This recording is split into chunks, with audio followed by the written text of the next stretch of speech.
Boa tarde, todo mundo. Mike, boa tarde. Um grande prazer ter você aqui conosco, diretamente de Cambridge, aqui falando conosco.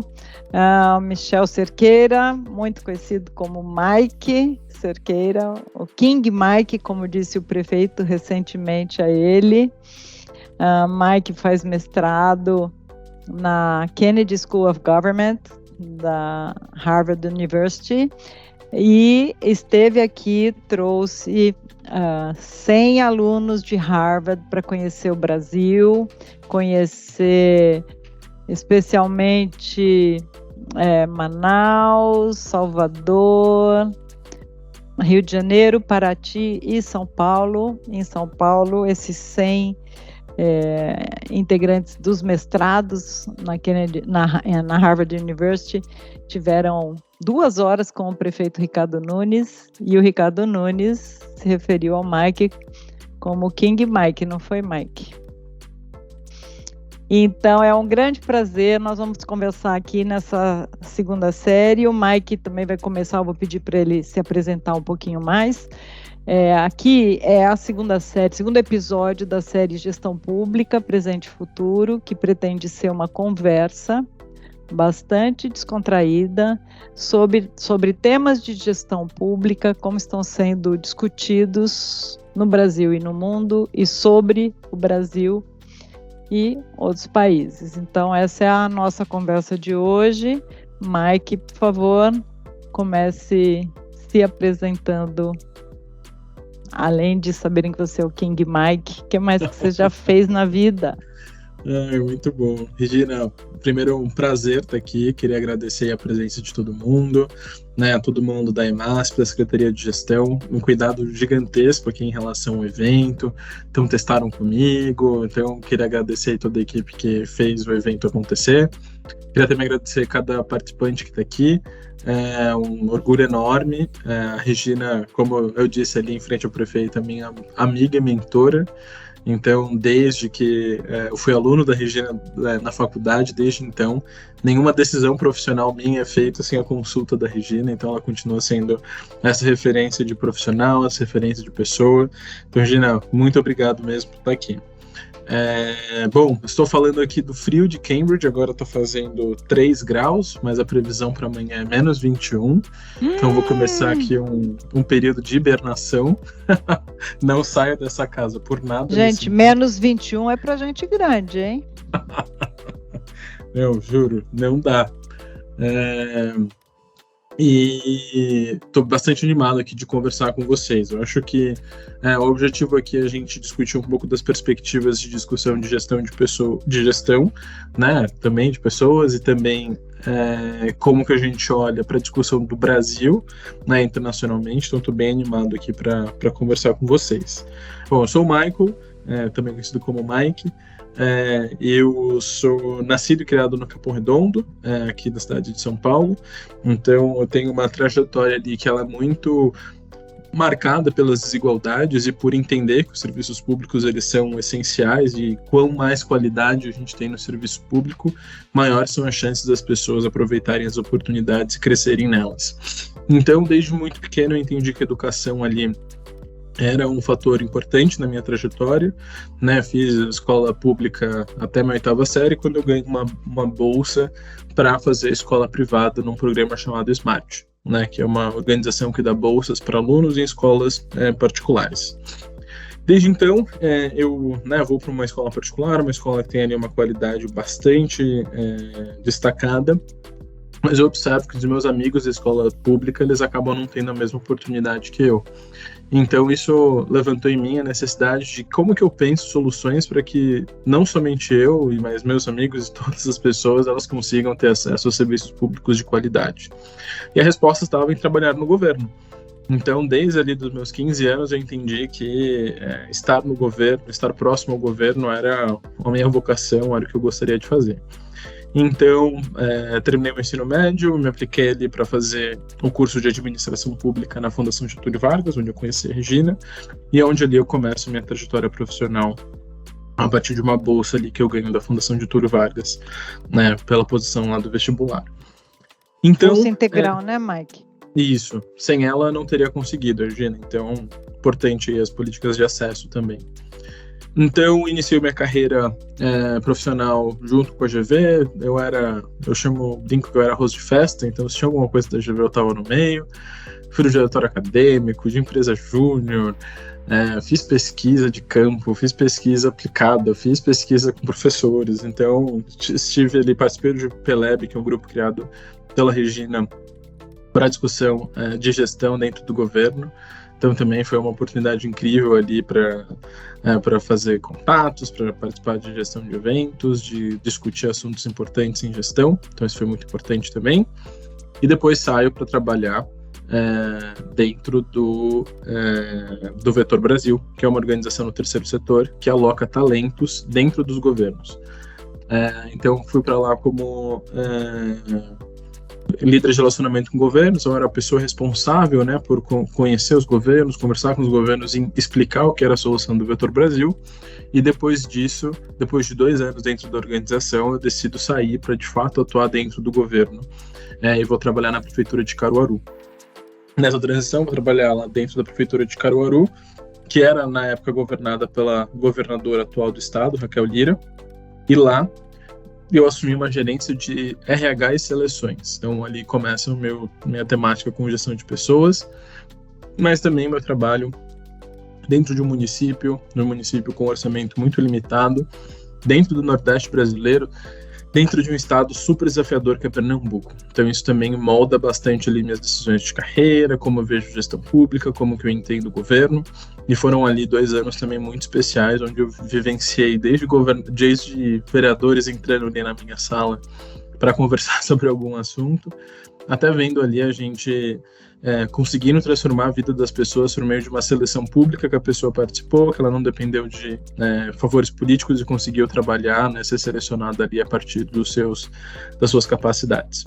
Então passo 2 anos em Caruaru, volto, fico 1 ano dentro do Vetor Brasil, trabalhando com algumas inovações em seleção de lideranças para governos, e depois disso eu vou trabalhar ali no governo do estado de São Paulo, pertinho aí de vocês, ali atrás do Teatro Municipal, na Secretaria de Agricultura e Abastecimento. Vou ali para liderar o RH da Secretaria. Outro desafio gigantesco, a gente tinha 3.500 funcionários, dentro do RH a gente tinha uma equipe de 40 pessoas, sem sistema, sem as informações desorganizadas, espalhadas em todo o estado. Então foi aí 1 ano e meio para a gente conseguir colocar ordem na casa no meio da pandemia, né? Então também cuidando para que os funcionários tivessem ali um protocolo de contato, de saúde, de trabalho, onde a gente conseguisse dar segurança, mas também continuasse a ajudar o agro de São Paulo, que é uma das principais frentes ali econômicas do estado. Então outro grande desafio. E depois sou aprovado aqui para a Universidade de Harvard para fazer um mestrado em administração pública, onde eu estou aqui, vai fazer quase 2 anos, então estou no meu último semestre aqui do meu mestrado, onde eu tenho estudado bastante gestão, comunicação, tenho olhado também bastante para liderança. Acho que são temas que têm sido bastante trabalhados aqui durante o meu curso. E animado ali para terminar esse processo e volto para o Brasil agora em junho para trabalhar na Fundação Lehman. Então volto para o terceiro setor, mas aí continuando perto do terceiro setor, da área de impacto, de governo. Então bastante animado com esse retorno. Então Mike, foi uma introdução longa, Regina, estou à disposição. Antes até de falar da perspectiva de Harvard sobre gestão pública, eu toda vez fico muito ligada na sua comparação de Caruaru com a Secretaria da Agricultura do Estado de São Paulo. E se você puder falar um pouquinho sobre isso, eu acho que é muito interessante, as pessoas vão gostar de ouvir toda a reflexão que você fez a partir de 2 contextos tão diferentes. O que você aprendeu em termos de o que é possível fazer no setor público, quais são as dificuldades, né? Então, contextualiza as duas e fala da sua reflexão sobre isso, antes da gente falar da perspectiva de Harvard sobre gestão pública. Claro, claro. Porque é com Maravilha. essa bagagem que você vai para Harvard, inclusive, né? Você tem uma Exato. experiência, ele não vai para aquele mestrado do recém-formado, ele já está num mestrado de pessoas experientes. Exato. Excelente, Gina. Bom, então eu tenho essas duas grandes experiências dentro de governo, né? Então a gente tem aqui a Prefeitura de Caruaru. Para quem não conhece, Agreste Pernambucano, uma cidade de 350 mil habitantes, com um orçamento de 600 milhões de reais. Só para vocês terem comparação, Petrolina, que é uma cidade no mesmo contexto, só que ali mais próximo do sertão pernambucano, é uma cidade com o mesmo tamanho, um pouco menos, inclusive, 330 da última vez que eu olhei, e já tinha um orçamento de 900 milhões de reais, né? Então você está ali falando de uma cidade muito grande e com desafios financeiros gigantescos. E ali eu tinha um desafio de mudar uma lógica de contratação de pessoas dentro da cidade. Antes da prefeita Raquel Lira, a gente utilizava ali, a gente não, né? Mas as gestões anteriores utilizavam a figura do contrato temporário como uma forma de atração de pessoas para dentro do município, mas como troca de favor político. Então você tinha ali épocas de que o prefeito assinava 3.500 contratos temporários de uma vez só, né? E geralmente logo depois das eleições. Então a gente tem ali a figura do Ministério Público que chega e fala, vocês precisam acabar com essa história, então não pode ter mais contrato temporário. Só que Caruaru é uma cidade onde 70% das pessoas que estão trabalhando dentro do governo possuem contratos temporários. Então não é uma coisa que você consegue, né, acabar num dia e começar outras formas de contratação no outro. Então o que foi ali acordado com o Ministério Público, que essas seleções elas seriam, que as contratações para o contrato temporário seriam feitas por meio de seleção. E eu chego nesse desafio. Como que eu estruturo aqui seleção para diferentes pessoas, para diferentes áreas, garantindo que todas elas passem por um processo transparente, justo e que todos sejam selecionados ali a partir da sua capacidade. Então foi um momento ali onde a gente conseguiu implementar uma série de inovações, né? Então a gente conseguiu fazer um site que funciona até hoje. Então você entra lá, seleções.caruaru.pe.gov.br. Até hoje o município ele utiliza ali a estrutura que a gente construiu de seleções, e a gente tinha editais transparentes, as pessoas podiam acessar, entender o que estava acontecendo. Então elas deixam de depender ali da figura do político para conseguir uma vaga dentro do governo, né? Elas começam a, de fato, contarem com expertise, com o conhecimento delas para conseguirem trabalhar dentro do governo. Então essa foi uma inovação super interessante que a gente conseguiu implementar e que ficou ali como legado para o município. E junto disso a gente conseguiu também trabalhar outras temáticas, como melhorar a estrutura de órgãos específicos. Então a gente mudou lá a estrutura da Fundação de Cultura, a gente mudou a estrutura da Fundação, da Secretaria de Educação. Então a gente conseguiu, de fato, ter um olhar de RH mais estruturado, né, dentro da Prefeitura de Caruaru. Isso contrasta diretamente com o que eu encontro dentro do estado de São Paulo. Estado de São Paulo, né? Acho que aqui todo mundo sabe mais ou menos os dados, mas a gente está falando de 45 milhões de pessoas, um orçamento de quase 400 bilhões de reais, então é muito dinheiro, é quase incomparável em relação a Caruaru, e uma estrutura dentro do governo muito mais, com muito mais recurso, com muito mais servidores, né? Com carreiras, com toda uma estrutura de pessoal, de estrutura das secretarias consolidadas há muito tempo. E eu chego nesse lugar esperando, né, dado o dinheiro que São Paulo tem, dado o recurso que São Paulo tem, dado o recurso humano que São Paulo tem, esperando um governo muito mais estruturado. E eu chego e encontro uma secretaria sem sistema de RH, eu encontro uma secretaria onde grande parte das informações elas ainda eram tratadas por papéis, por fichas, porque a Secretaria de Agricultura é a segunda secretaria mais velha do estado de São Paulo, com fichas de funcionários desde 1900 e bolinha, porque a gente recebia os imigrantes, então a gente precisa cuidar e manter ali as fichas dos funcionários, nada digitalizado, uma equipe grande, 40 pessoas, que ali era difícil de entender o que cada um estava fazendo. E a reflexão que eu faço aqui, né, desses dois... Parou um pouquinho. Parei. Gente, você ainda tá no seu Instagram? O Mike fez um vídeo de uma máquina de escrever que tinha na secretaria. Provavelmente ele nunca tinha visto uma máquina de escrever na vida. E aí ele fez o vídeo, porque a pessoa ficava lá datilografando, esse é o verbo, né? Datilografando para preencher essas fichas antigas quando tinha que acrescentar alguma informação, não é, Mike? Foi a primeira máquina de escrever que você viu na vida? Olha, eu já tinha visto para decoração, Regina, porque agora tem isso, né? Máquina de escrever é chique na decoração, mas eu nunca tinha visto uma sendo utilizada, porque eu via lá o tec, eu falei, gente, mas que tec é esse, pelo amor de Deus? E era uma máquina de escrever sendo utilizada, uma loucura, assim, um órgão parado no tempo. E aí a reflexão que eu, né, sempre converso aqui com a Regina, tive a oportunidade de discutir isso em sala de aula em outros momentos, que é essa nossa discussão sobre a construção do Estado, né? A gente sempre fala que a gente sai de um Estado patrimonialista, né, onde a gente ali não tem regras, onde a gente não tem estrutura de Estado, você vai para uma gestão burocrática, onde você consegue, de fato, ter regras estruturadas, carreiras, as coisas organizadas, para que você consiga ter um Estado gerencial, né, onde, de fato, a gente tem um olhar para o cidadão, um olhar para o resultado, de fato, garantindo que os serviços públicos sejam o foco de um órgão e não as regras em si. E em Caruaru foi muito engraçado, porque a gente encontra esse lugar com poucas regras, com pouca estrutura, mas com muito espaço para inovação, com uma liderança muito aberta a de fato inovar, a de fato construir coisas novas, um time muito aberto a apoiar e construir isso, porque a gente via diretamente o impacto no cidadão. Então a gente consegue fazer um salto. Eu não vou ser aqui pretencioso bastante para dizer que a Prefeitura de Caruaru hoje é gerencial, mas eu acho que a gente consegue fazer um salto de cuidado do cidadão, que eu acho que eu vi em poucos lugares, e a gente de fato muda ali como a Prefeitura é gerenciada, de como a gente olha para o cidadão, de como a gente olha para o serviço público, né? Isso faz completa diferença.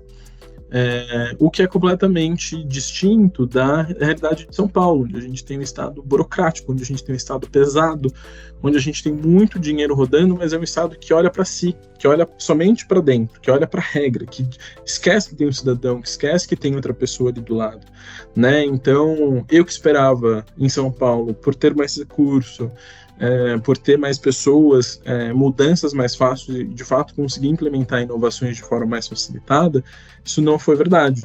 Em Caruaru a gente conseguiu, com mais velocidade, com mais apoio das pessoas, com mais olhar da liderança, fazer mudanças do que dentro do estado de São Paulo, que é esse lugar com tanto recurso, com tanto dinheiro, né? Então eu sempre brinco aqui que essa é o paradoxo, né?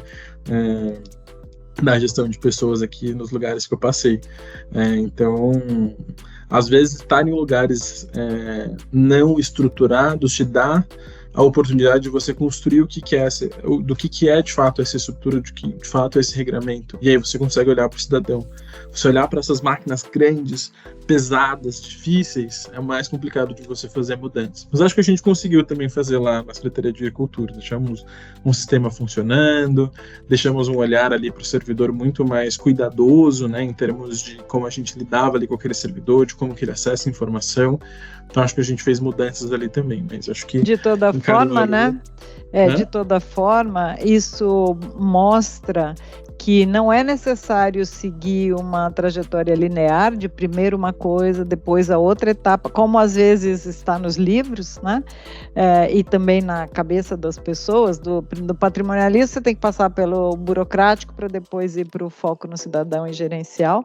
Não é necessário isso, e muitas vezes é mais difícil, né? Como você diz, fazer essa passagem, não é garantia, né, que você vai conseguir fazer, é mais difícil fazer num lugar muito preso aos ritos e às regras burocráticas, né? É mais difícil fazer a inovação do que num lugar que está lá, né, menos resistente, vamos dizer assim, né, ou que pelo menos a burocracia não é um fator de trava, né, para inovação e tal.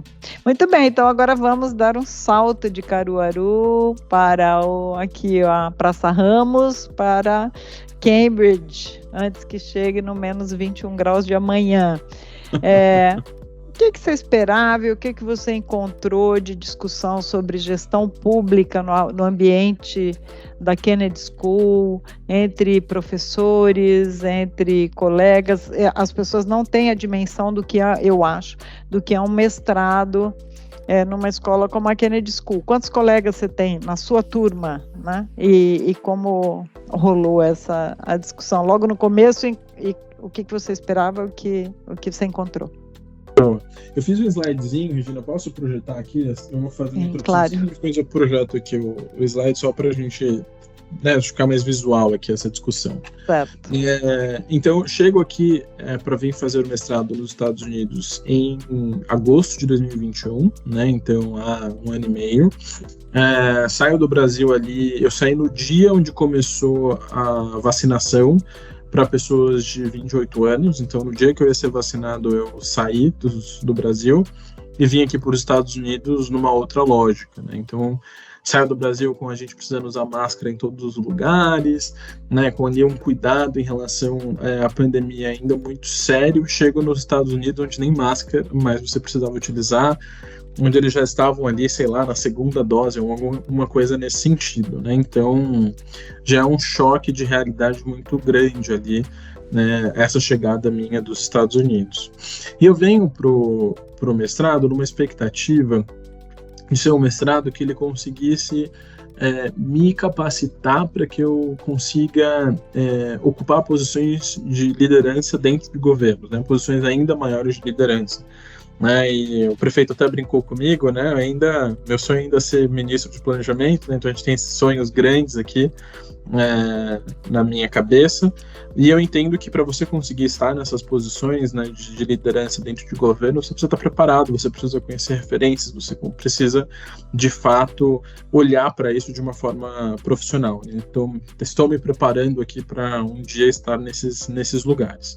Então eu venho aqui para a universidade muito com esse objetivo, de ser um espaço muito qualificado, né, com pessoas do mundo inteiro, onde a gente vai conseguir discutir problemas reais e onde de fato eu vou conseguir ter acesso a teorias, onde eu de fato vou conseguir ter acesso a discussões, a uma preparação que vai me capacitar, sobretudo em gestão, liderança e comunicação, que eu entendo que são ali 3 grandes áreas importantes para a gente pensar liderança. Claro que tem várias outras, mas ali nos exercícios de autoconhecimento, acho que era onde ali eu precisava melhorar mais.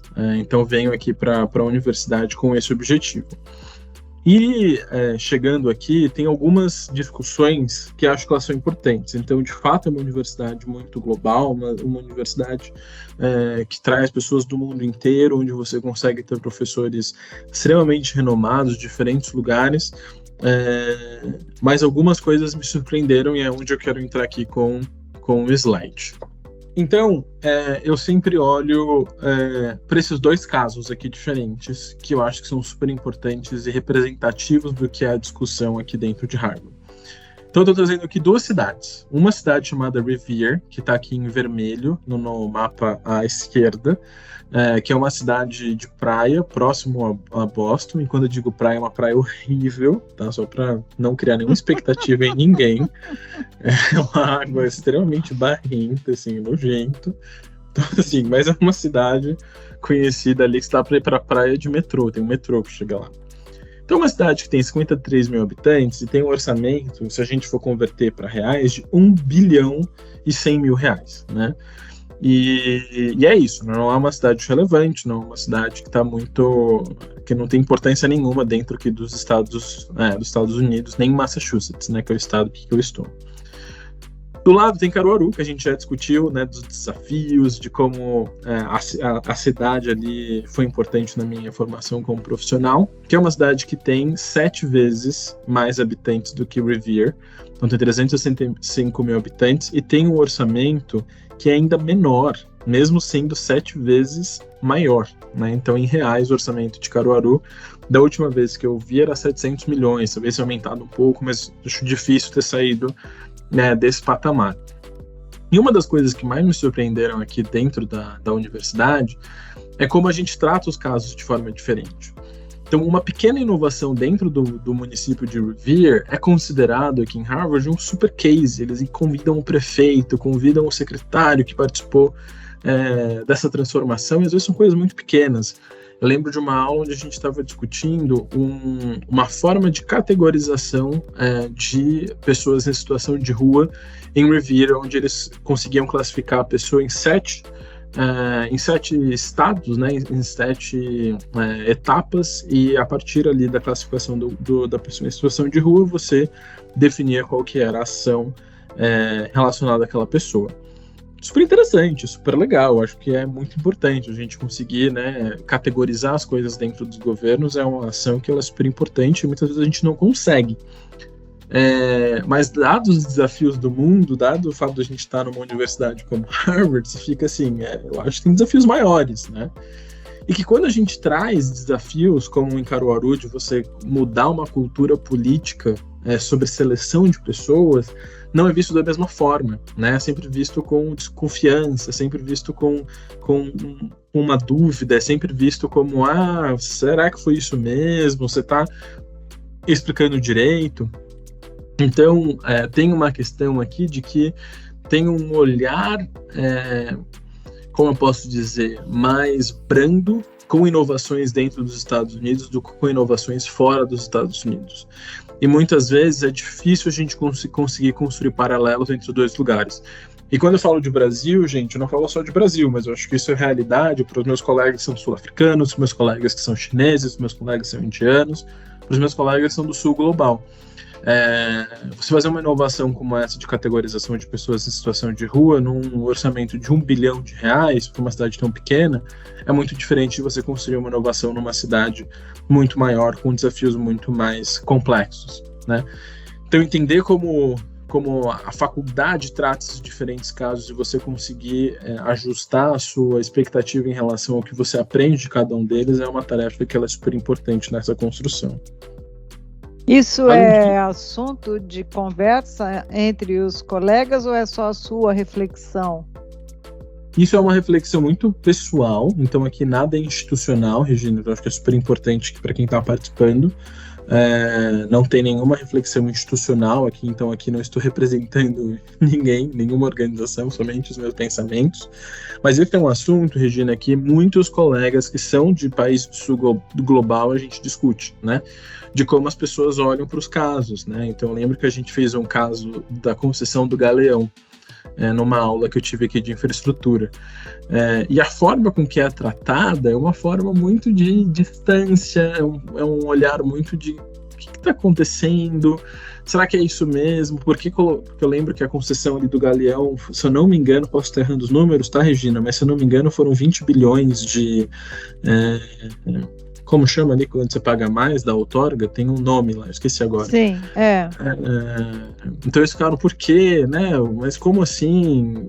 Porque é muito de um lugar de desconhecimento, de um lugar de distância, de um lugar de não entender.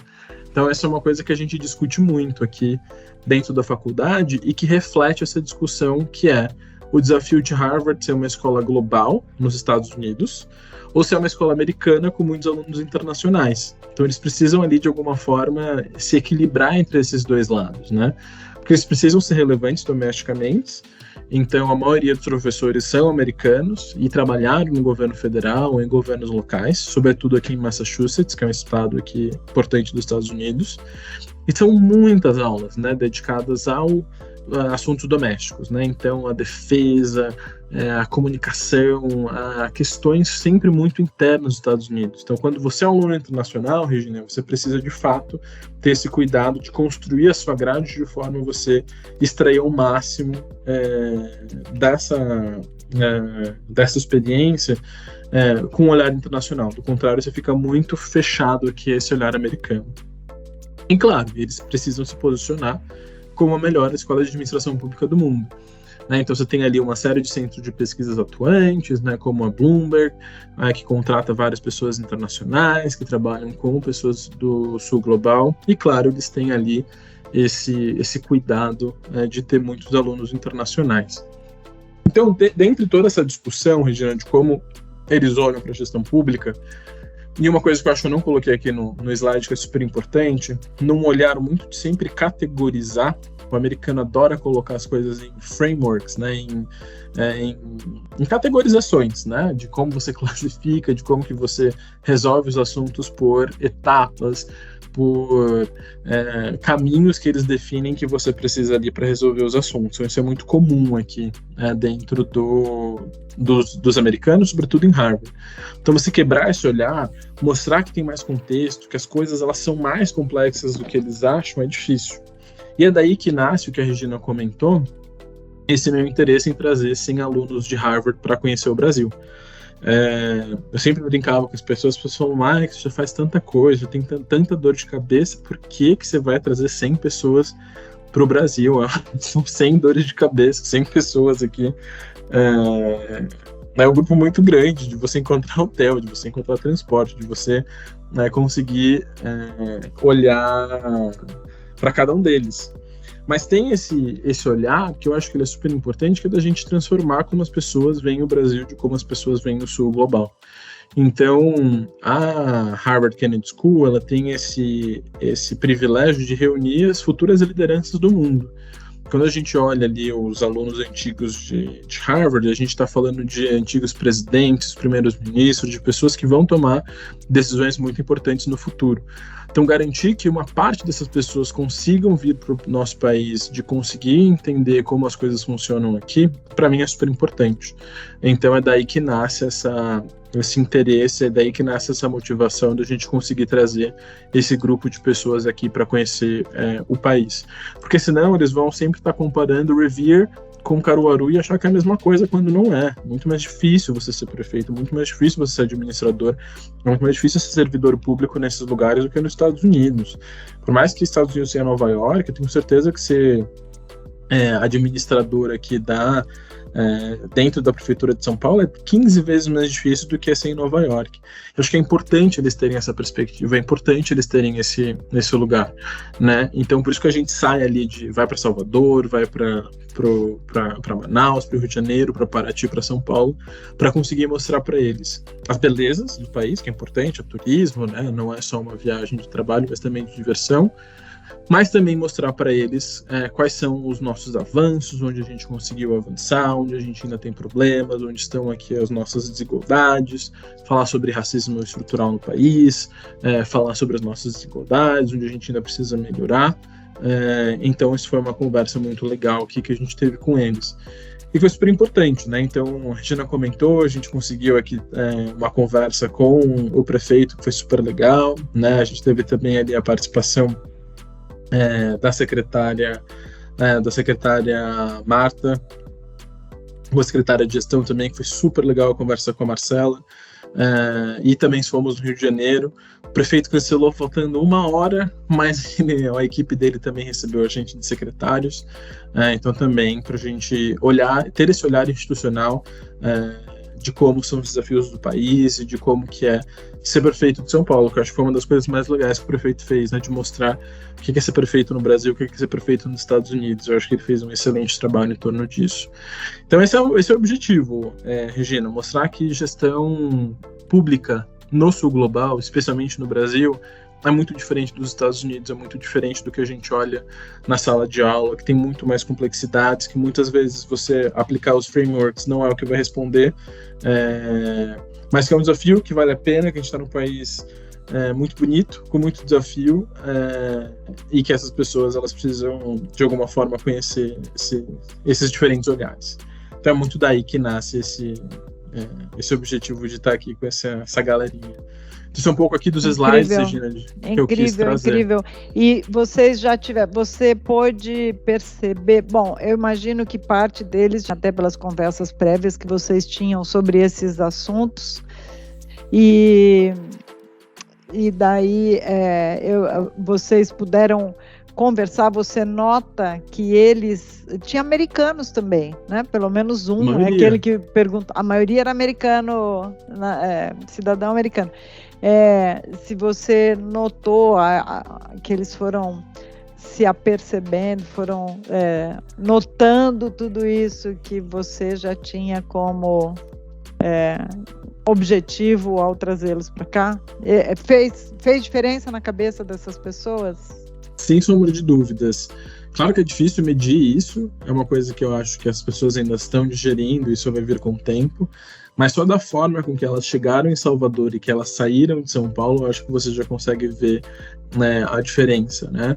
Porque eu acho que as pessoas chegam aqui com um olhar do Brasil, de um olhar muito distante, de um país muito mais pobre, de um olhar com uma infraestrutura muito pior, e acho que quando elas chegam em São Paulo, quando elas usam os nossos aeroportos, elas percebem que é um país que sim, cheio de desafios, porque eu levei elas na minha casa lá no Capão Redondo para conhecer um bairro diferente, levei elas no Céu Meninos ali em Heliópolis, para elas também conhecerem iniciativas de educação em bairros periféricos. Então, para mostrar para elas que esse é um país que ele é muito distinto, né? Que você tentar explicá-lo de uma forma simples, você vai cair do cavalo.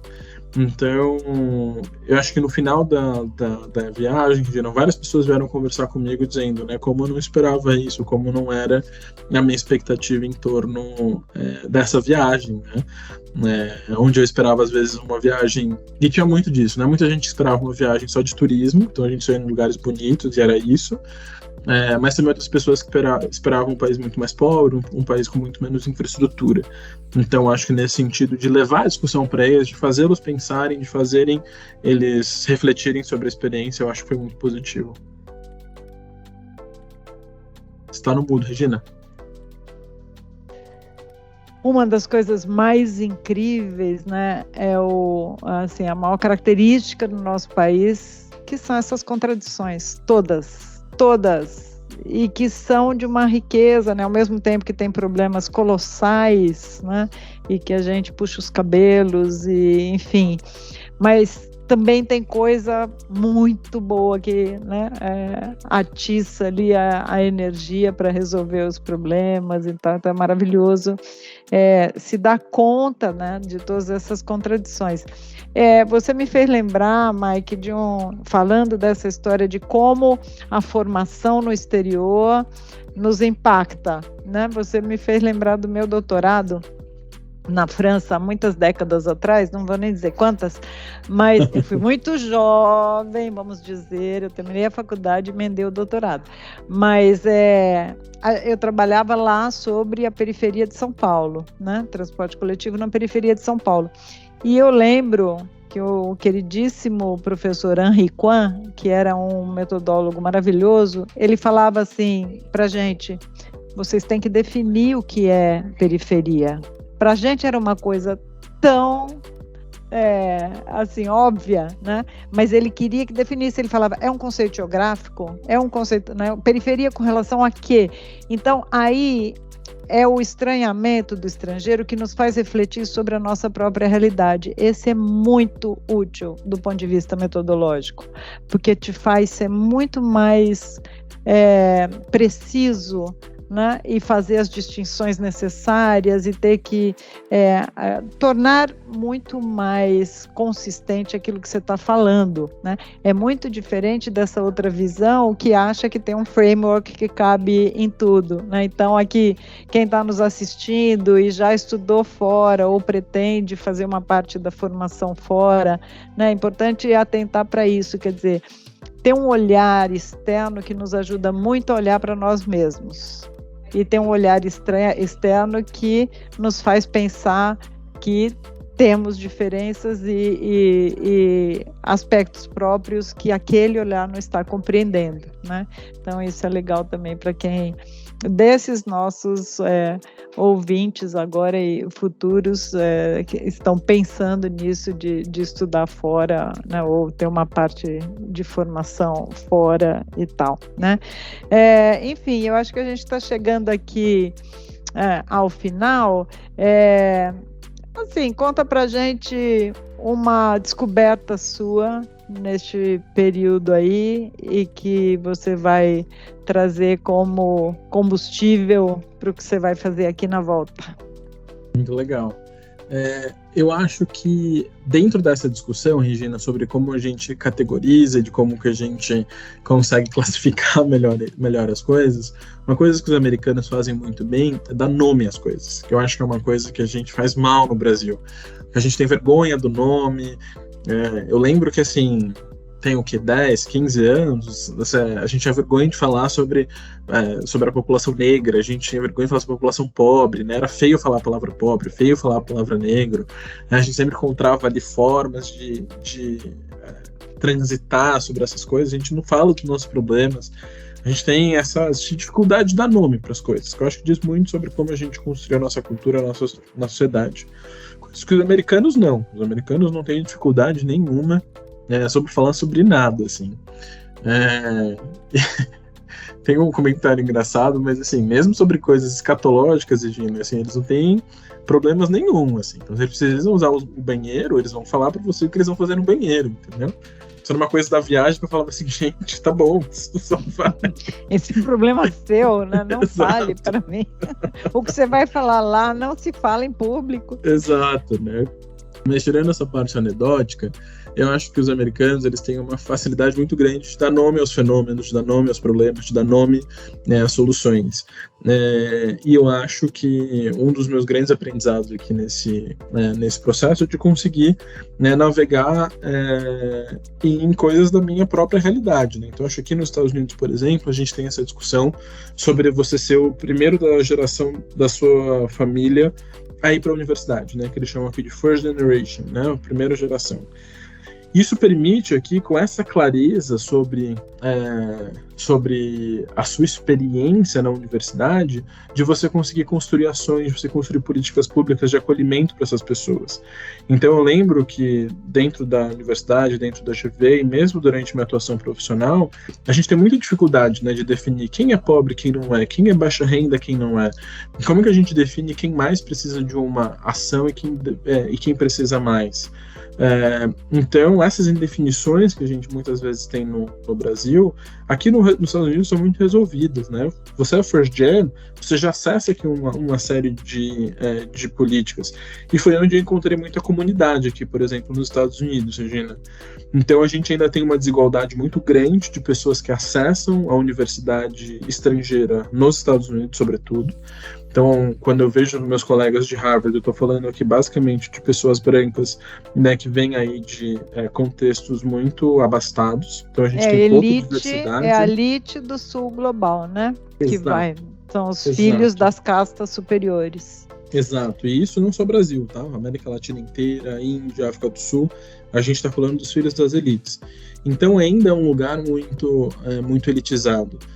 Então a conexão muitas vezes é difícil, né? Eu sou do Capão, tem outras histórias, tem outras origens, né? Tem outras dificuldades nessa chegada nos Estados Unidos. Não era a primeira vez que eu morei fora, então não devia conseguir fazer intercâmbio, mas ainda assim era a primeira vez que eu morei por tanto tempo, onde eu estava de fato fazendo um mestrado fora. É diferente você fazer um intercâmbio, né? Então eram desafios que vinham de outros lugares, coisas que meus colegas brasileiros não tinham a mesma dificuldade. Então eu encontrei comunidade nos first gen, então, que são americanos, geralmente filhos né, que são ali da primeira geração da família irem para a universidade, e que tem muito mais em comum comigo, mesmo sendo americanos, mesmo sendo de outra língua, do que meus colegas latinos, do que meus colegas brasileiros. Então entender essa identidade de conseguir dar nome a um fenômeno da minha vida, para mim foi muito importante. Então eu consegui encontrar aqui comunidade. E é uma coisa que eu quero trazer para o Brasil, que eu acho que é uma coisa que a gente fala pouco, que a gente discute pouco sobre o que é ser da primeira geração da família ir para a universidade, que é uma realidade no Brasil muito verdadeira. A gente tem uma percentual de graduação ainda muito pequeno, então é algo que eu quero levar. E não só isso, né? Mas eu acho que a gente conseguir falar dos nossos problemas, a gente conseguir dar nome para as coisas, de classificar o que precisa ser classificado, eu acho que são coisas que eu levo daqui com muito carinho de volta para o Brasil. Fantástico, maravilhoso.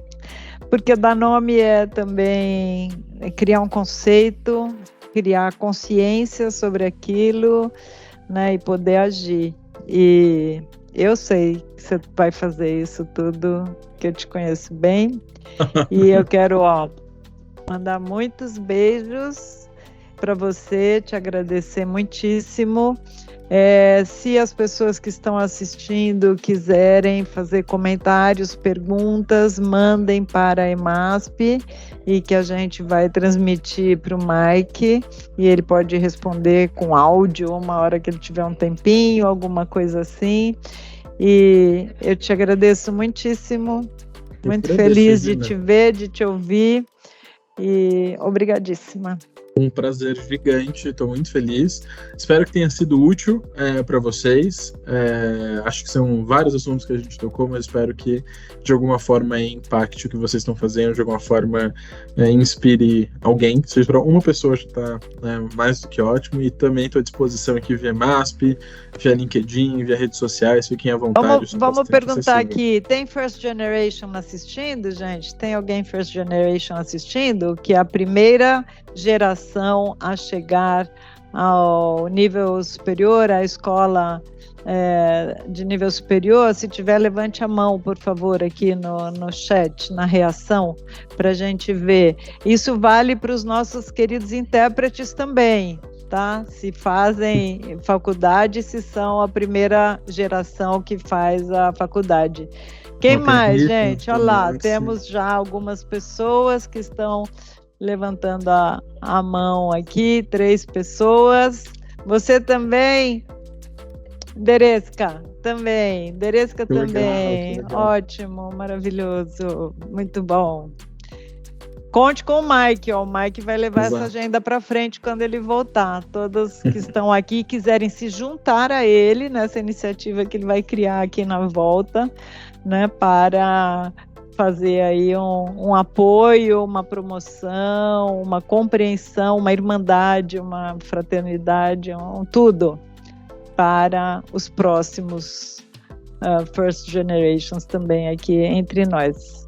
Então, aqui acho que são 4, aparentemente, não sei se as outras pessoas não levantaram a mão, e super obrigada, né, MASP? Tem mais 2. Obrigada, Mike. Obrigado, Regina. Amanhã,